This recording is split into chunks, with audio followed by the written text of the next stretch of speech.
Hi everyone, my name is Bibi Yasmin Hatim. I'm currently attached to the National Literacy Department. In this session, we are going to be looking at using the ELA curriculum to plan a lesson plan using the renewed lesson plan template.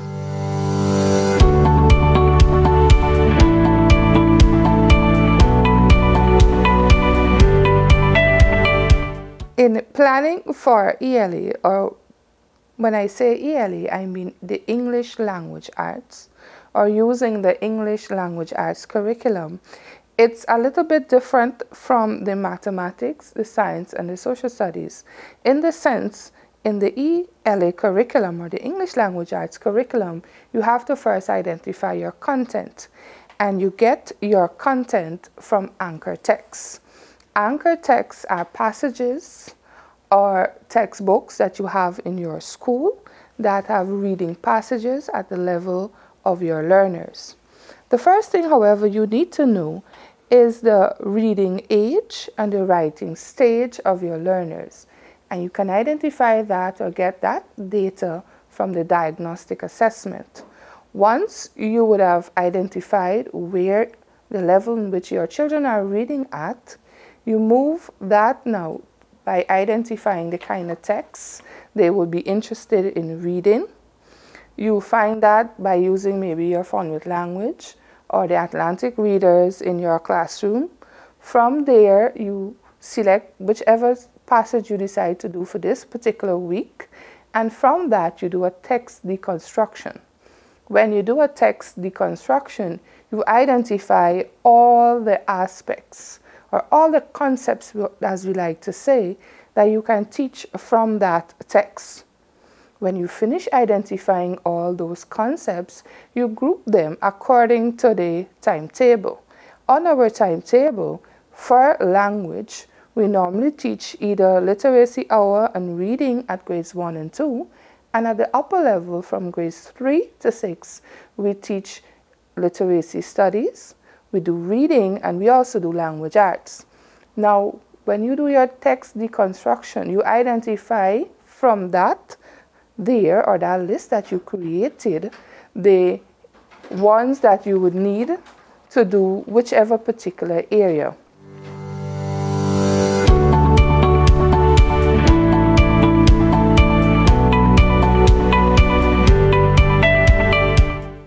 In doing the text deconstruction, you identify all the concepts you can teach from the particular text. When you are finished identifying all the concepts, you group them according to the subjects that you have to teach on the national timetable or the renewed timetable. On the renewed timetable, you will find for grades 1 and 2, literacy hour and reading. At grades 3 to 6, you will find the areas of, or the subjects, literacy studies, reading, along with language arts. When you finish, or when you identify the areas that you have to teach, you group your concepts. The next stage, or the next step that you do, is that you use your curriculum. From there, you have to identify which of those concepts are appropriate to be taught at that grade level. When you identify that, then is when you do your mapping, or you create your anchor bleeding, the chart, and from that now you identify what you will be doing for the next 2 weeks for language as it relates to the areas of phonemic awareness, phonics, vocabulary, comprehension, composition, grammar, spelling, and also reading. When you're finished doing that, you mapped out your 10-day plan. Every single day of your 10 days, you identify what you're going to be doing. For example, if you are looking at literacy hour, you identify what you'll be teaching for literacy hour.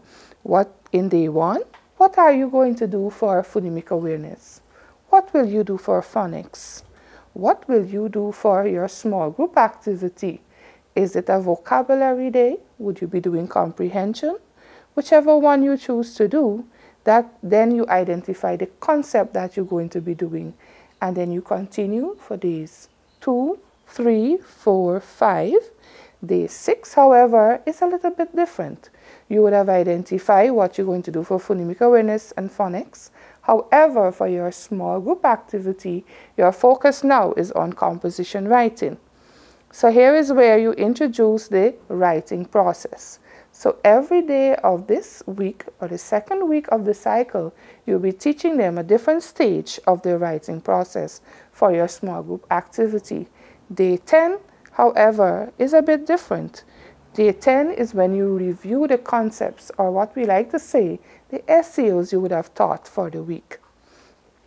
When you finish plot your concepts there on the 10-day plan, you go to your curriculum and you identify the SEO number that is appropriate to teach that concept. For example, let's say you're doing short A for phonemic awareness and you are teaching at a grades 2 level. You go to your curriculum and you identify which SEO in that curriculum, looking at the strands. Now when you know about phonemic awareness, you know you look at the first 3 strands, and that is where you're going to find SEOs for phonemic awareness. When you identify that now, you place that on your 10-day plan. By doing that, it makes your lesson plan very easy to plan for the next 10 days because you already know what you're going to be teaching and the SEOs that you need to teach those.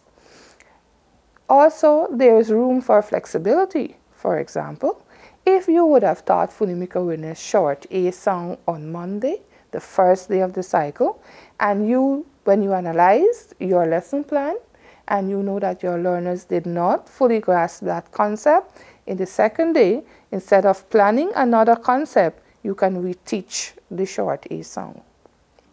Now let's talk about literacy studies.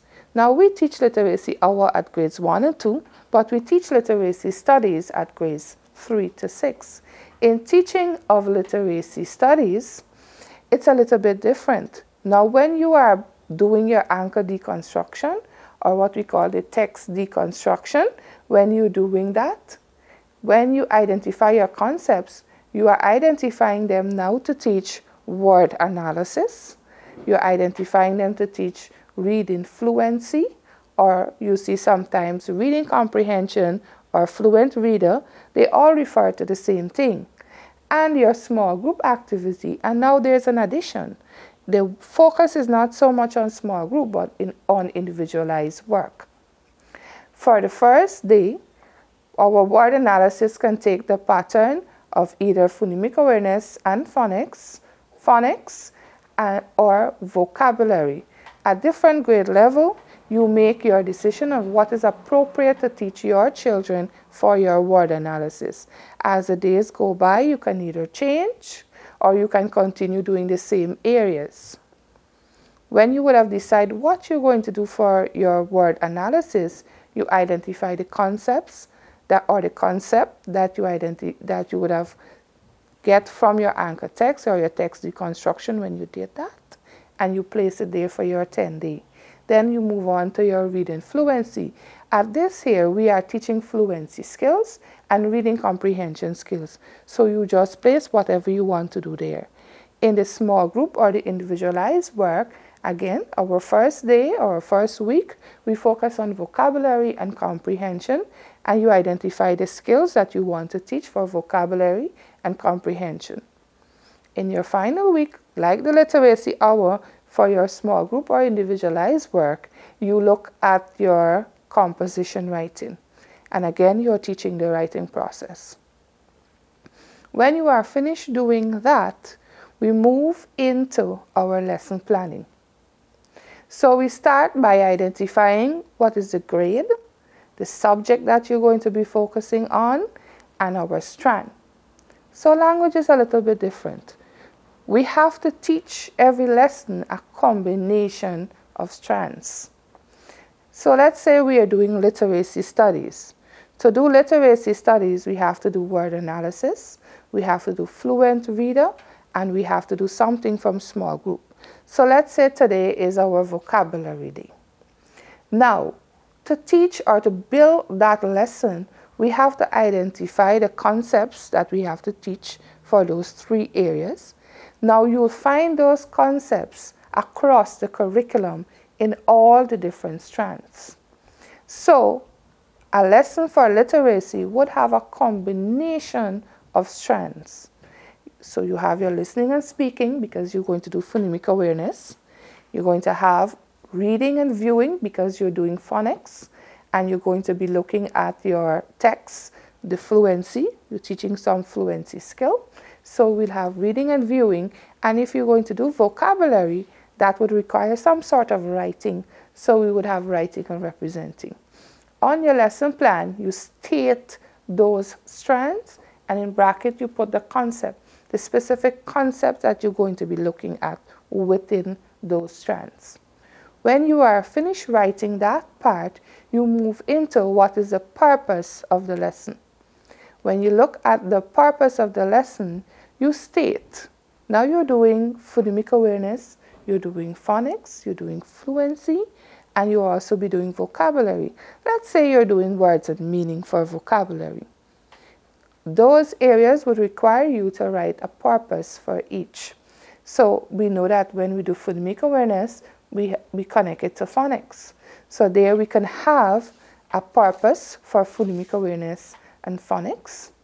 Then we can have a purpose for our fluency, and then we'll have one for our vocabulary.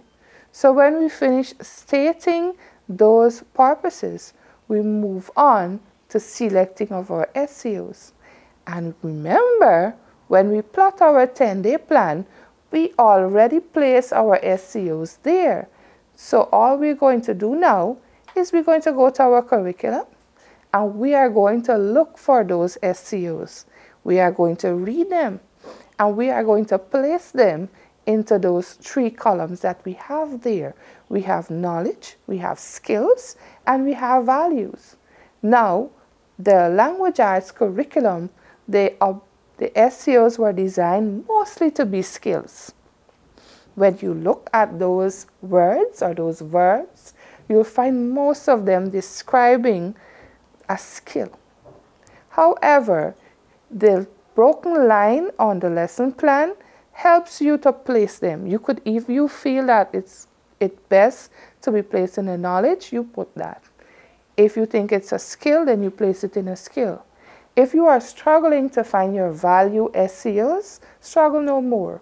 You just go to ELO2, and in ELO2, you will find all the value SEOs, or you'll find most of it. There are others within the curriculum. As you read the curriculum and you get to know the curriculum, you will be able to find the others in between. But if you are struggling right now and you don't know what to put, just go to ELO2, and it would help you to find your value SEOs. When you are finished doing that part, you group your SEOs as knowledge, skills, and values. You move on to the needs of the diverse learner. Now, the needs of the diverse learner, you have to look at your class. Who are your learners? Who you have to deal with? Let's say you have Yasmin in your classroom. What special attention or what's something you will need to do for Yasmin today? Yasmin may not be able to read that text, may not be able to interpret or use a dictionary to find the words and meaning that you would have put there or planned to do today. But what will you do with Yasmin? Maybe you'll give her some pictures and have her writing names. And those pictures would be of objects or things from the anchor text that you would have read with them. Now you can put that as your needs for diverse learner. When you finish doing that part, you move on to your assessment. The curriculum is so designed that in the middle column it says inclusive assessment strategy. Now for the strands, we would have identified that we are doing listening and speaking, we are doing reading and viewing, and we are also doing writing and representing. Now, the assessment there, they are either for reading and viewing, writing and representing, or listening and speaking.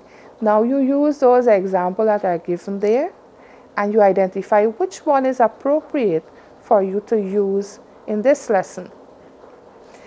You recreate them by adding questions or take out questions from there that they have and make it appropriate for the concepts that you're currently teaching. The inclusive assessment strategies there, those that are listed there, focus on the teaching of the strand or the ELO, as we like to say.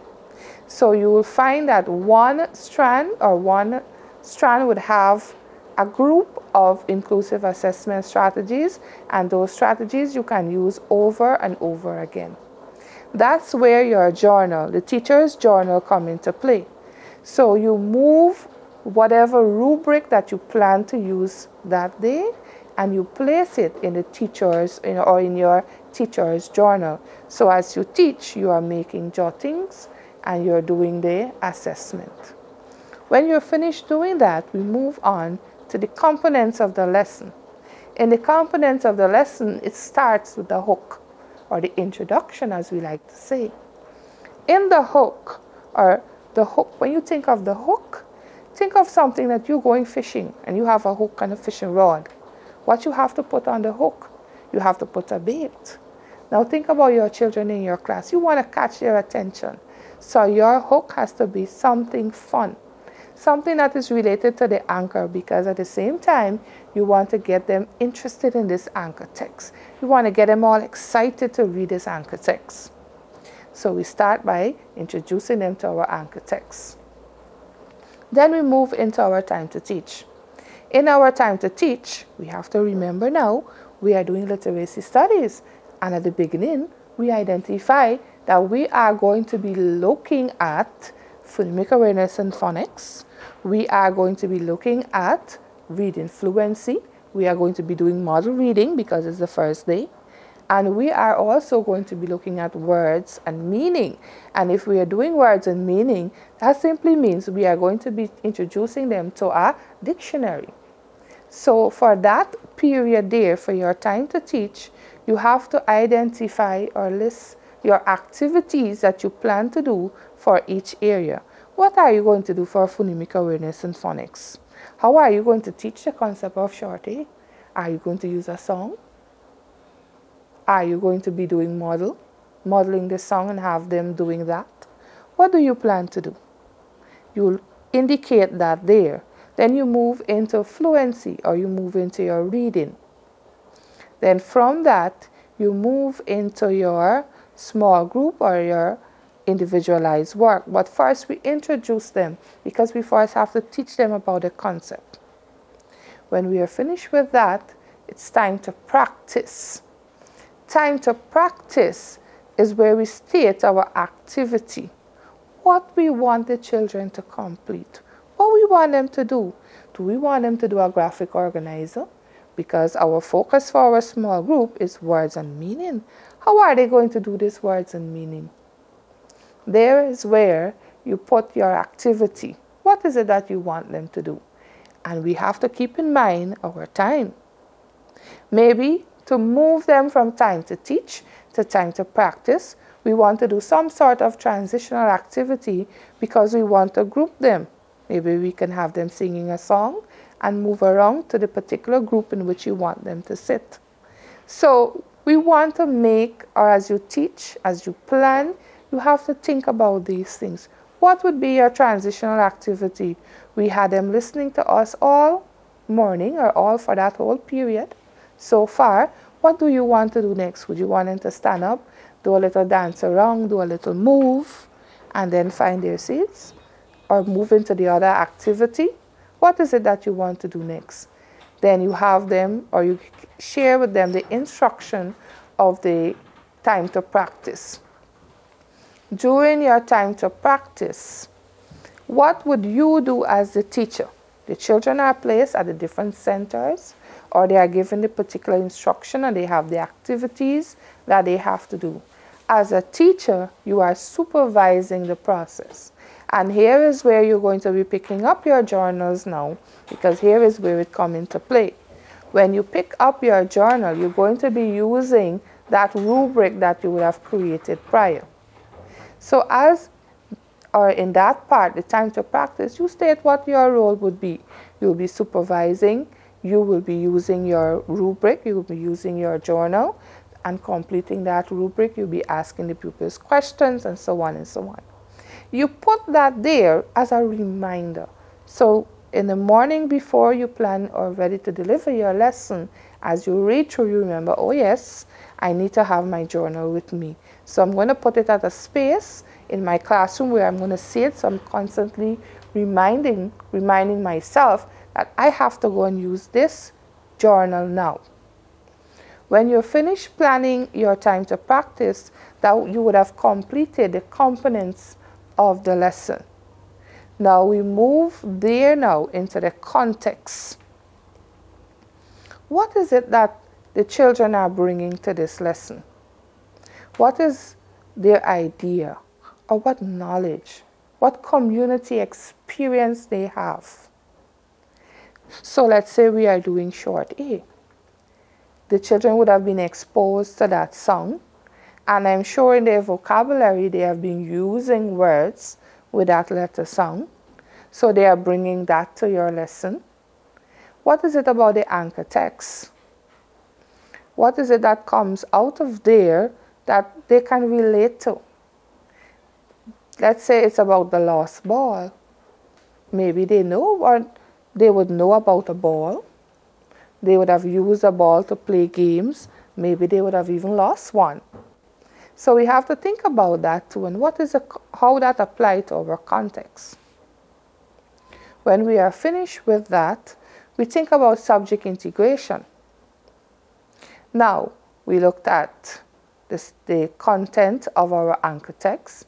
We look at the materials that we are using, and we are thinking about now, how did we bring science in our lesson? How did we tap into our social studies? How did we bring in mathematics? Did we bring in any enrichment area? Oh yes, I remember.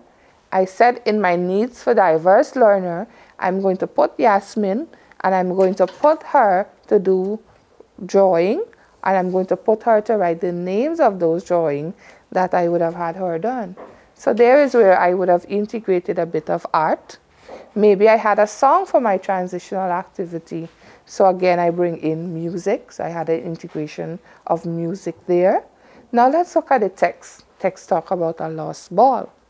When you look at that, one of the things is that the children, they were playing with this ball and they throw the ball. We talk about forces come into place there. So there is where we bring science into play. Now let's talk about social studies. Now, we're talking about the community. We're talking about where the children are living. We are talking about children cooperating. We are talking about children playing together. So we bring that social studies interaction into play. Now, HFLE, they have to bond, or the game caused some sort of bond. When they lost the ball, they had to cooperate and find the ball. Again, we bring HFLE into play there too. So for our subject integration, we would have bring into our lesson, or we would have incorporated something about science, something from social studies, something from HFLE, the enrichment area like art and music, we had that present too. So you include that there now in your subject integration aspect of the lesson plan. When we move from there, we go into resources. Now, resources is divided into two areas. We have the physical resource that we use in the classroom, and we have to think about technology. Now, when you're thinking about your technology, think about those things that would have helped to enhance your lesson. You had to mount the pictures that you use in your introduction on somewhere, so you use a chalkboard. There is where the chalkboard functions as a non-electronic technology, and it would have served in that purpose. So we can place chalkboard as a technology. We use the textbook, the Funded Language, the Lost Ball. We use that. So the textbook would be our resource. From that, we move into our reflection. Now, as we are planning, we cannot complete that part of the lesson. That part of the lesson would be completed when we are finished teaching our lesson. Our reflection, however, is what we are referring to now as reflective teaching. When we do that part, we look holistically at our lesson. The text that we selected, was it appropriate? This is day one of our lesson, so we can make a change if it is not. Was it appropriate? Would it be a text that is the children would manage to read at the end of the 2 weeks? Was it too high? Was it too low? Think about the resources that you use, the other resources. Was the picture a catch in the class? Did the children respond the way you want them to respond? Did the song that you use appropriate? Did the activity in time to practice appropriate? The way in which you generally did the whole lesson, did that work? So think about the whole lesson, and then is when you create your jottings. You also put what you would keep there for another lesson. Maybe you did a song for transition and the children enjoy that song. You want to refer to that there in your time in that reflection period, that song is something that you would use again because it was an excellent idea, or maybe some strategy that you use is an excellent idea and that's something you want to keep to use again in the future. Thank you for listening to me. I hope this would have helped you in your planning of English language arts. With that brings us to the end of this episode. Thank you for listening to me.